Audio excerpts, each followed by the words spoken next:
Welcome to Walking with Jesus Bible Study. We are going to be in the book of First Peter, chapter 5, verse 7. And there it is.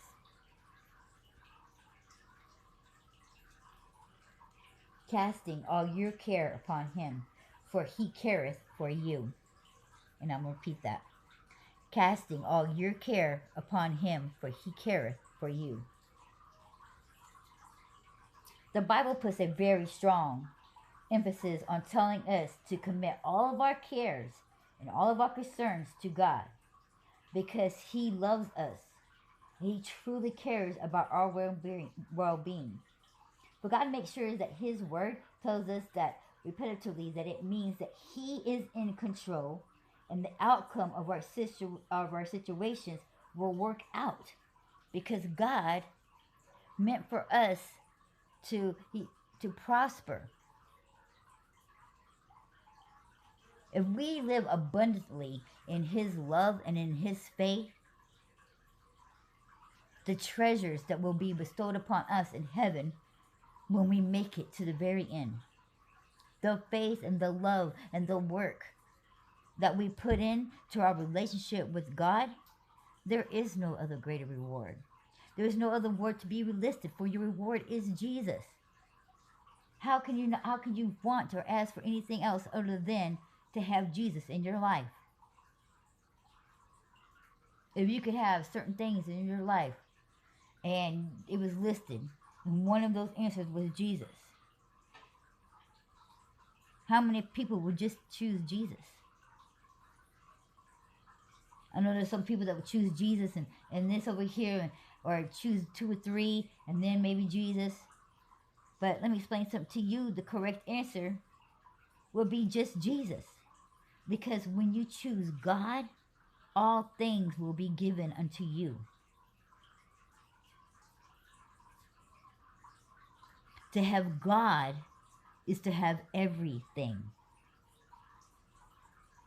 So the only thing that you need in your life, the only thing that you should be wanting, the only thing that you should be trying to make sure and seek and find out if you, and to make sure you gain and have it, is a relationship with God.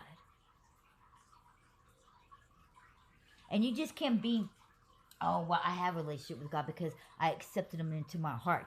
I know him, I have faith, and I believe in him. Where's your work at?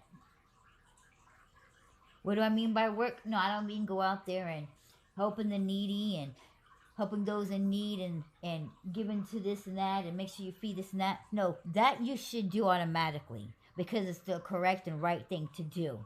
Because we are all human, we all suffer, and we need to make sure that nobody among us suffer. That should just be a given.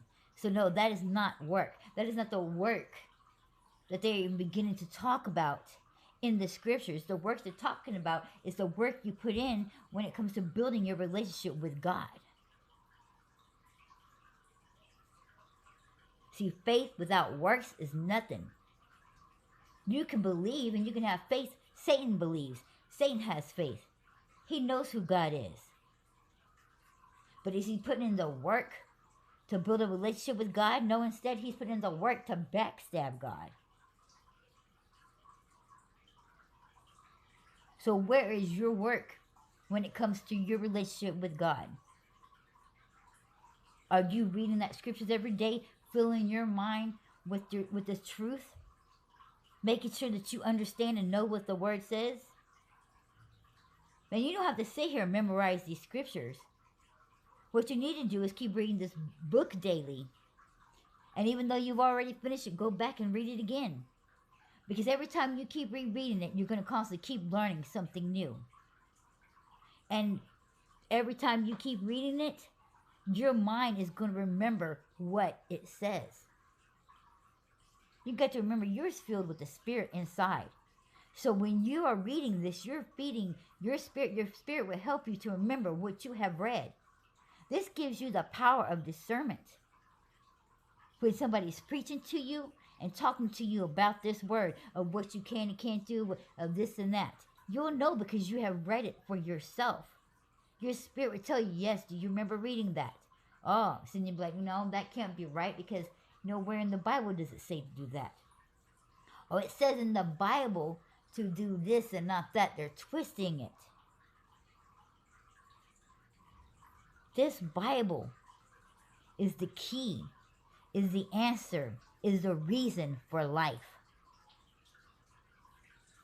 This right here.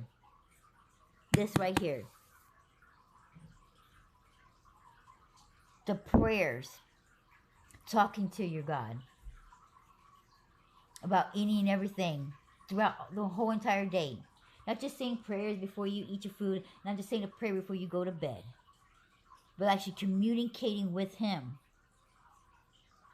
so that He knows who you are. There's a lot of people that's going to believe in God when he comes and say, God, I know you. And He's going to be like, I do not know you,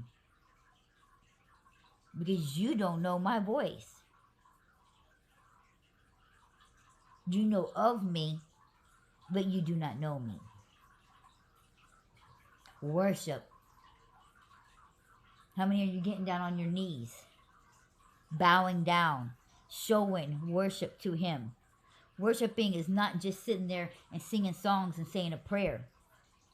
Many times in the Bible, when it's describing a story and telling a story, it says, and they worshiped Him. Talking about when they got on their knee and bowed down before that God. Many times when it's telling people, the stories in the Bible where it's telling them to bow down before their God and worship Him, it means to bow down. So how many times are you getting on your knees and bowing down and worshiping God and letting Him know that He is your God and you do bow before Him? When it sits there and tells about Shadrach, Meshach, and Abednego, it says they would not worship that God. Not that they wouldn't say a prayer to it, because it means that they would not bow down. When Satan tempted Jesus, he said, I want you to bow down and worship me. That's what he's been implying. Get on your knees and bow your head down, is to worship and show that they are above everything else. So how many people are literally getting on their hands and knees and bowing down before their God and actually showing true worship and showing with your effort, showing that by being on your knees, who is the true God? I see a lot of people that go to church and have never once got on their knees and prayed and put their head in their lap and bowed down and was praying to God. There's a lot of people that go to church every day and even on Sunday schools, and they'll say a prayer, they'll sit in that chair, they'll say it standing up together as the whole church does, but not once some of those people has ever gotten on their knees, nor even at home.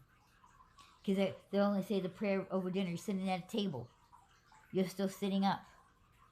And a lot of people that are grown don't even think that they need to pray before they go to bed. Oh, that's just something you do with the little kids. It's so cute, and they sit there and pray for God before they go to sleep. But the grown people think they're too grown to do that. So not once in their grown adult life have they ever bowed down and worshiped their God. What you need to do daily is to read, pray, and worship. Read, pray, and worship. How many of you will be in a relationship and would not appreciate it or would not even stay with that person if they never communicated with you? Y'all get upset when somebody doesn't give you a text back, or you feel like you've been ghosted, but you think you have a relationship with God, but you never talk to Him. How many would still be in a relationship if you never gone on a date with that person after so long? So you think it's okay that you don't have to go to church and don't have to go here and there. You need to pay attention to what would you accept. What do you consider to be okay and the right actions to take as far as being in a relationship? And then look at yourself and your relationship with God. And are you really in a relationship with Him? Or are you an acquaintance?